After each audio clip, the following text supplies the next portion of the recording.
Hello दोस्तों। थोड़े दिन पहले वंदे भारत ट्रेन के एक सीनियर ऑफिसर ने बोला कि अगर आप में सिविक सेंस है तभी इस ट्रेन में आप ट्रैवल करिए, क्योंकि हुआ ऐसा कि best of the trains in the world with best toilet facilities, best everything, लेकिन जब लोग ट्रैवल करते हैं तो इतने गंदे तरीके से उसका इस्तेमाल करते हैं कि you can not even explain it. तो एक सीनियर ऑफिसर को ही बोलना पड़ा कि यदि आप वंदे भारत ट्रेन में आप ट्रैवल करना चाहते हैं तो अगर आप में सिविक सेंस है तभी आइए। I think he must be tired. हमारे साथ भी ऐसा हुआ। हमने गुजरात में कुछ बस स्टेशंस को पीपीपी मोड पे मॉडर्नाइज किया, एयर कंडीशन फैसिलिटीज क्रिएट की काफ़ी सिटीज़ में, और पब्लिक के लिए खोला तो 24 घंटे में उसकी ये हालत हो गई कि no system could clean it. कोई भी गवर्नमेंट हो, दुनिया की बेस्ट ऑफ द गवर्नमेंट हो, तो भी अगर लोगों में सिविक सेंस नहीं है तो कुछ नहीं हो सकता। तो आप जहाँ भी जाएं अपने आसपास देखिए, और कचरा फेंक रहा है, कोई गंदगी कर रहा है तो हिम्मत से उसको पोलाइटली बोलिए, लेकिन हिम्मत से बोलिए ज़रूर, क्योंकि ये हमारा देश है, हमारी एनवायरनमेंट है और हमारे ही लोग हैं। और सिविक सेंस सिर्फ सरकार का काम नहीं है कि लोगों में सिविक सेंस की भावना लाए।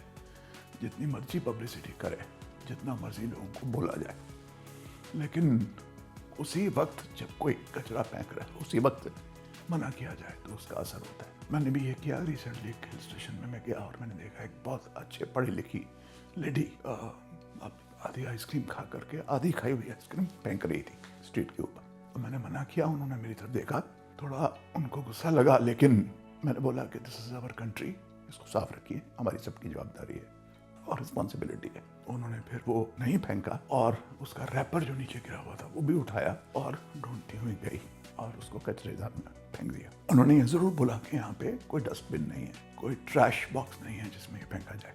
आप में से कुछ लोग अगर जापान जाएं, बड़ी बड़ी सिटीज में, टोक्यो में भी, वहाँ पे सब लोग अपना कचरा अपने पास कैरी करते हैं और बहुत दूर दूर तक कोई भी डस्टबिन नहीं है, कोई भी कचरादान नहीं है। जबकि यहाँ पे हमारे देश में आप थोड़े थोड़े डिस्टेंस में भी अगर कचरा दान रखेंगे, डस्टबिन रखेंगे, तो भी लोग उसके अंदर नहीं फेंकेंगे, उसके बाहर फेंक देंगे, उसका ढक्कन नहीं खोलेंगे या पान की पीक से उसको गंदा कर देंगे। तो दोस्तों, ये एक कल्चर है रेस का, सिविलाइजेशन का, और पूरा साउथ एशिया खास करके हमारे आसपास के जितने कंट्रीज हैं और इंडिया भी, हमारी ये बहुत बड़ा चैलेंज है। अगर आप चाहते हैं कि हमारा देश आगे बढ़े तो अपने आप को सुधारिए और अपने आसपास लोगों को चेक करिए। मैं जब जाता हूँ सुबह मॉर्निंग में साइकिलिंग करता हूँ तो बहुत सारे लोग आग जला करके, बहुत सारे गार्ड्स, वॉचमैन और दूसरे लोग, वर्कर्स, आग जला करके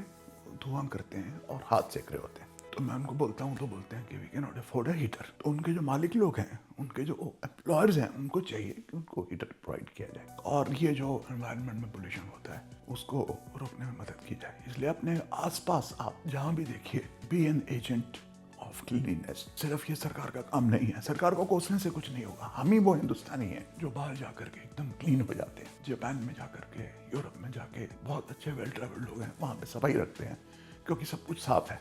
और इंडिया में आता ही गाड़ी में से बाहर थूक देंगे, कचरा फेंक देंगे और अपने एनवायरनमेंट को, अपनी कंट्री को गंदा करते हैं। तो सिर्फ वंदे भारत ट्रेन नहीं, सिर्फ एयरपोर्ट्स नहीं, पूरे देश को अगर साफ रखना हो तो अपने आसपास, जब भी आप जहाँ भी हो, अपने आसपास के 20-25 फीट एरिया को साफ रखने की आप जवाबदारी उठाइए। सब यूथ को मेरा ये कहना है। तभी आप अपने देश को स्वच्छ रखने में आप योगदान दे पाएंगे। बहुत ज़रूरी है। जब तक सफाई नहीं होगी, जब तक ये हैबिट नहीं आएगी आप में, आपके बच्चों में, तब तक हम ये अचीव नहीं कर पाएंगे। कोई भी सरकार ये काम नहीं कर सकती यदि लोग उसमें साथ में ना जुड़े। तो देखते रहिए, कीप वॉचिंग ड्रीम चेजर्स।